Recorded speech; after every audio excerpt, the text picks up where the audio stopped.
Assalamualaikum warahmatullahi wabarakatuh. Bagaimana kabar teman-teman semua? Semoga selalu dalam lindungan Allah Subhanahu wa taala. Amin. Di musim pandemi ini semoga kita tetap dalam lindungan Allah dalam keadaan sehat walafiat. Kami dari kelompok 2 Pendidikan Anti Korupsi akan menjelaskan tentang gerakan internasional, kerjasama, dan instrumen internasional pencegahan korupsi. Sebelumnya, perkenankan saya untuk memperkenalkan anggota dari kelompok kami. Yang pertama ada Kikit, Akmal, Ishak, Vega, Mei, Dinda, Arsidatul, Fahatina, dan Okta. Apa saja sih yang akan kita bahas pada materi kali ini?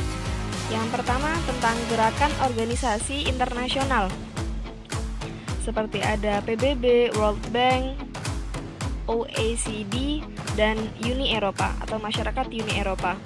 Kemudian materi yang kedua yang akan kita bahas yakni tentang kerjasama internasional. Kemudian yang materi ketiga tentang pencegahan korupsi, yang di dalamnya akan membahas good governance atau pemerintahan yang baik. Akan membahas bagaimana karakteristik pemerintahan yang baik itu yang bagaimana sih. Kemudian yang keempat tentang instrumen internasional pencegahan korupsi. Korupsi adalah salah satu masalah dan tantangan besar yang kini tengah dihadapi oleh masyarakat internasional.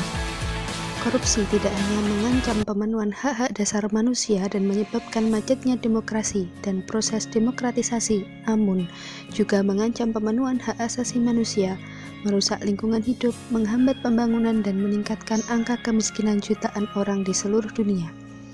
Keinginan masyarakat internasional untuk memberantas korupsi dalam rangka mewujudkan pemerintahan yang lebih baik, lebih bersih, dan lebih bertanggung jawab sangatlah besar. Ada berbagai macam gerakan atau kerjasama internasional untuk memberantas korupsi. Gerakan dan kerjasama ini dilakukan baik secara internasional melalui Perserikatan Bangsa-Bangsa, kerjasama antar negara, juga kerjasama oleh masyarakat sipil atau lembaga swadaya internasional. Terdapat 4 gerakan organisasi internasional sebagai upaya pencegahan dan pemberantasan korupsi di dunia. Yang pertama yaitu Perserikatan Bangsa-Bangsa atau United Nations. PBB secara reguler setiap 5 tahun sekali menyelenggarakan kongres tentang pencegahan kejahatan dan perlakuan terhadap penjahat. Pada Kongres PBB ke-10 yang diadakan di Vienna, Austria pada tahun 2000, isu mengenai korupsi menjadi topik pembahasan yang utama. Dinyatakan dalam Kongres PBB ke-10 bahwa perhatian perlu ditekankan pada apa yang dinamakan top level corruption. Masyarakat internasional menganggap bahwa top level corruption adalah jenis atau tipe korupsi yang paling berbahaya. Kerusakan yang sangat besar dalam suatu negara dapat terjadi karena jenis korupsi ini. Ia tersembunyi dalam suatu network atau jaringan yang tidak terlihat secara kasat mata yang meliputi penyalahgunaan kekuasaan, konflik kepentingan, pemerasan, nepotisme, tribalisme, penipuan, dan korupsi. Tipe korupsi yang demikian sangat mempengaruhi perkembangan ekonomi suatu negara, terutama negara berkembang.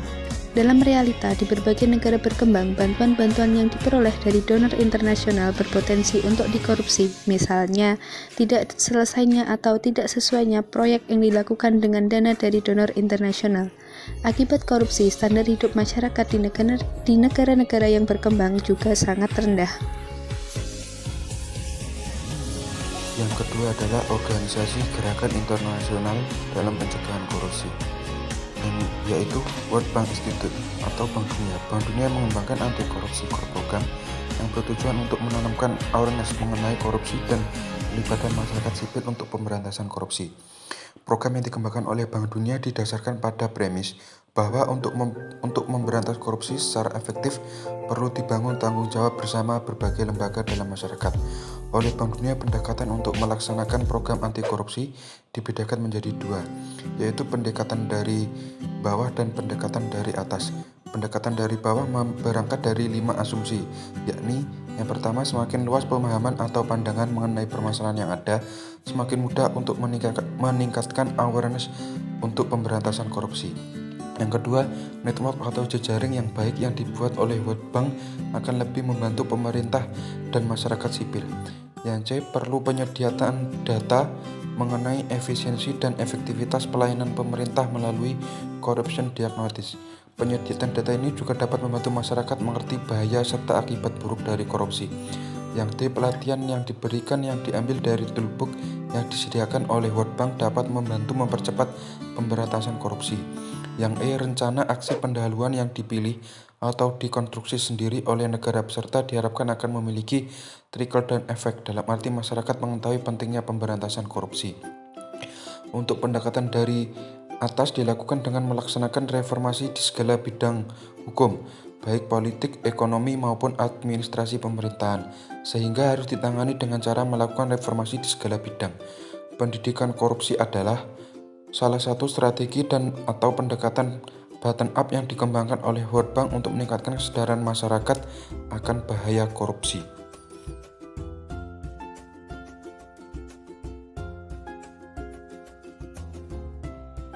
Baiklah, saya teruskan gerakan organisasi internasional selanjutnya, yakni OECD atau yang disebut dengan Organization for Economic Cooperation and Development. Pada tahun 1970, PBB mendukung OECD untuk memerangi korupsi pada kancah internasional. Awalnya, kegiatan OECD hanya berpusat pada perbandingan atau mereview konsep hukum atau aturan di berbagai negara dalam bidang hukum, pidana, terus masalah perdata, keuangan dan perdagangan serta hukum administrasi. Kemudian pada tahun 1997 pula disetujui dalam sebuah konvensi, yakni Convention on Bribery of Foreign Public Official in International Business Transaction. Apa sih tujuan dari disetujuinya konvensi ini? Yakni mencegah suap dalam transaksi bisnis internasional. 4. Masyarakat Uni Eropa. Di negara-negara Uni Eropa, gerakan pemberantasan korupsi secara internasional dimulai pada sekitar tahun 1996. Tahun 1997 menerima kesepakatan politik untuk memberantas korupsi dengan menjadikan isu ini sebagai agenda prioritas. Pemberantasan ini dilakukan dengan pendekatan serta pengertian bahwa karena korupsi mempunyai banyak wajah dan merupakan masalah yang kompleks dan rumit, maka pemberantasan korupsi harus dilakukan dengan pendekatan multidisiplin. Pada tahun 1997, Komisi Menteri-Menteri negara-negara Eropa mengadopsi 20 guiding prinsip untuk memberantas korupsi dengan mengidentifikasi area-area yang rawan korupsi dan meningkatkan cara-cara efektif dan strategi pemberantasannya. B. Kerjasama internasional. Kerjasama internasional merupakan hubungan yang dilakukan antara satu negara dengan negara lainnya dengan memiliki tujuan bersama dan saling menguntungkan. Setiap negara tidak mungkin bisa memenuhi kebutuhan pemerintah dan warganya sendiri. Hal itu yang menyebabkan setiap warga negara melakukan kerjasama agar masyarakatnya sejahtera. Pada umumnya, kerjasama internasional ini dilakukan dalam bidang sosial, politik, kebudayaan, pertahanan, keamanan, serta ekonomi. Kerjasama internasional ini dapat terjadi antara dua negara yang biasanya dikenal dengan hubungan bilateral. Sementara akan disebut multilateral apabila dilakukan hubungan dengan beberapa negara. Kerjasama internasional harus dilakukan berdasarkan ketentuan-ketentuan yang telah disepakati oleh negara yang saling bekerja sama. Transparency International atau TI adalah sebuah organisasi internasional yang bertujuan memerangi korupsi politik. TI berdiri pada tahun 1993 dengan tipe International Non-Governmental Organization dengan tujuan melawan korupsi. Kantor pusat TI berada di Berlin, Jerman, dengan Direktur Manajemen Patricia Moreira, Ketua Delia Ferreira Rubio, dengan acuan wilayah layanan global. Organisasi yang didirikan di Jerman sebagai organisasi nirlaba sekarang menjadi organisasi non-pemerintah yang bergerak menuju organisasi yang berstruktur demokratik. Publikasi tahunan yang terkenal yang diluncurkan oleh TI adalah Laporan Korupsi Global. Hubungan antara kompetitifnya sebuah negara dan korupsi telah dibahas pertama kali dalam seminar TI di Praha pada November 1998. Indeks Persepsi Korupsi. Survei TI di Indonesia yang berbentuk Indeks Persepsi Korupsi atau IPK Indonesia pada tahun 2004 mengungkapkan Jakarta sebagai kota paling korup di tanah air, disusul dengan Surabaya, Medan, Semarang, dan Batam. Indonesia sendiri dibandingkan dengan negara-negara lainnya berada di posisi ke-6 terkorup di dunia menurut survei TI pada tahun 2005. IPK Indonesia adalah 2,2, sejajar dengan Azerbaijan, Kamerun, Ethiopia, Irak, Liberia, dan Uzbekistan, serta hanya lebih baik dari Kongo, Kenya, Pakistan, Paraguay, Somalia, Sudan, Angola, Nigeria, Haiti, dan Myanmar. Menurut hasil survei ini, Islandia lah negara yang paling bebas dari korupsi.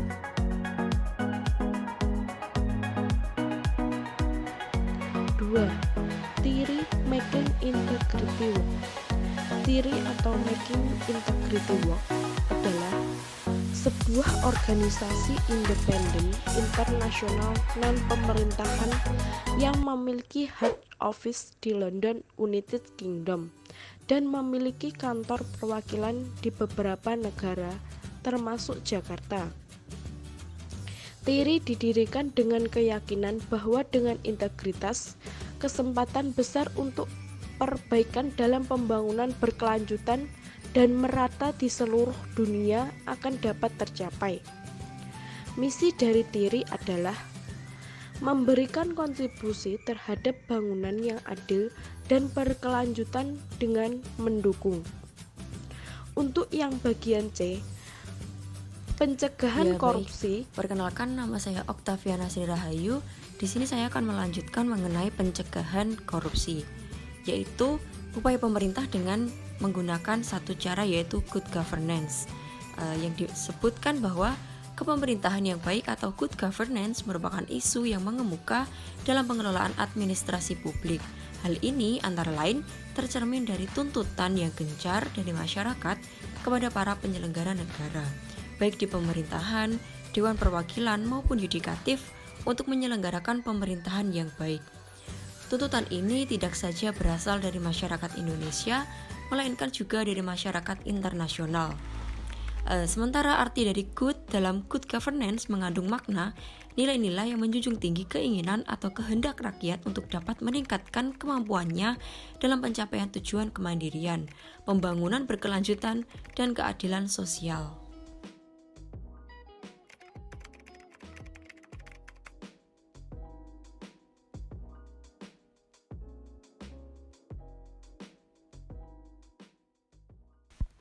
Kemudian, yang selanjutnya ialah terdapat beberapa karakteristik dari good governance sendiri. Yang pertama yaitu participation.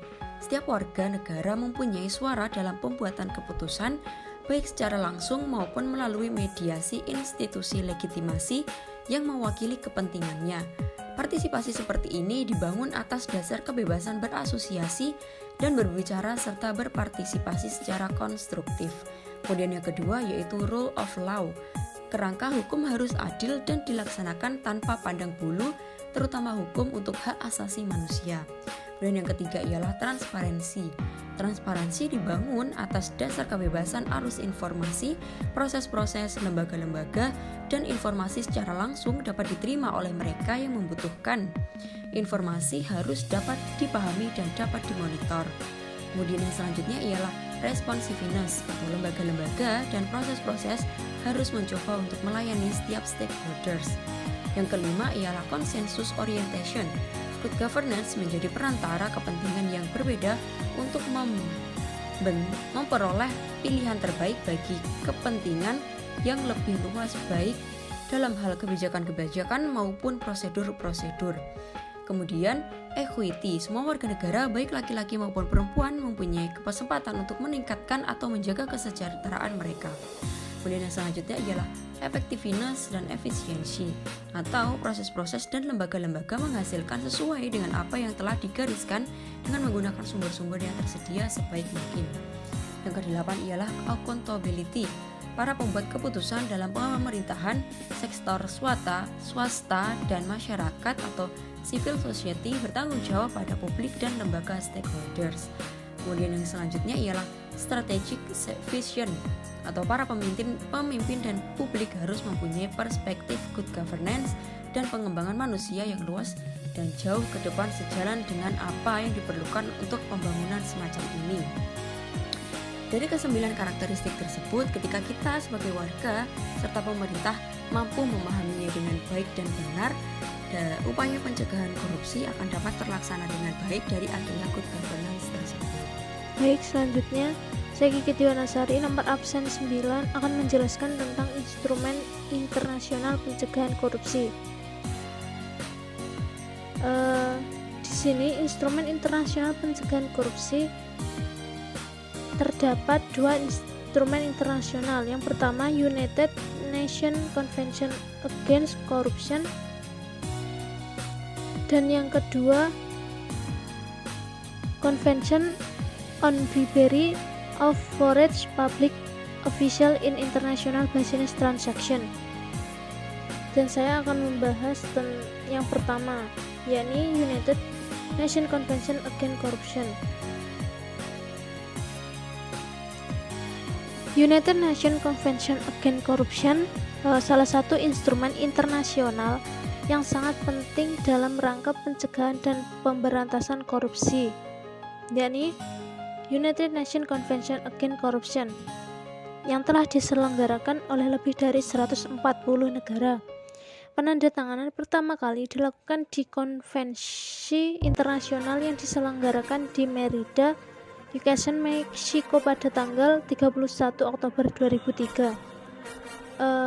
Terdapat beberapa hal penting yang diatur dalam konvensi tersebut, yakni yang pertama, masalah pencegahan, yang kedua, kriminalisasi, yang ketiga, kerjasama internasional, yang keempat, pengembalian aset-aset hasil korupsi. Convention on Bribery of Foreign Public Official in International Business Transaction merupakan sebuah konvensi internasional yang dipelopori oleh OECD. Konvensi anti-suap ini menetapkan standar-standar hukum yang mengikat atau legally binding dengan negara-negara peserta untuk mengkriminalisasi pejabat publik asing yang menerima suap atau bribe dalam transaksi bisnis internasional. Konvensi ini juga memberikan standar-standar atau langkah-langkah yang terkait yang harus dijalankan oleh negara peserta, sehingga isi konvensi akan dijalankan oleh negara-negara peserta secara efektif. Convention on Bribery of Foreign Public Official in International Business Transaction adalah konvensi internasional pertama dan satu-satunya instrumen anti korupsi yang memfokuskan diri pada sisi supply dari tindak pidana suap. Ada 34 negara anggota OECD dan 4 negara non-anggota, yakni Argentina, Brazil, Bulgaria, dan Afrika Selatan yang telah meratifikasi dan mengadopsi konvensi internasional ini. Itu tadi pemaparan dari kelompok kami, kelompok 2. Semoga ilmu yang kita dapatkan dapat bermanfaat bagi kita semua. Mohon maaf, masih banyak kesalahan dari kelompok kami di sana-sini.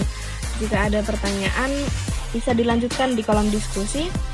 Semoga kita semua tetap dalam lindungan Allah dalam keadaan sehat walafiat. Stay safe and healthy teman-teman. Wassalamualaikum warahmatullahi wabarakatuh.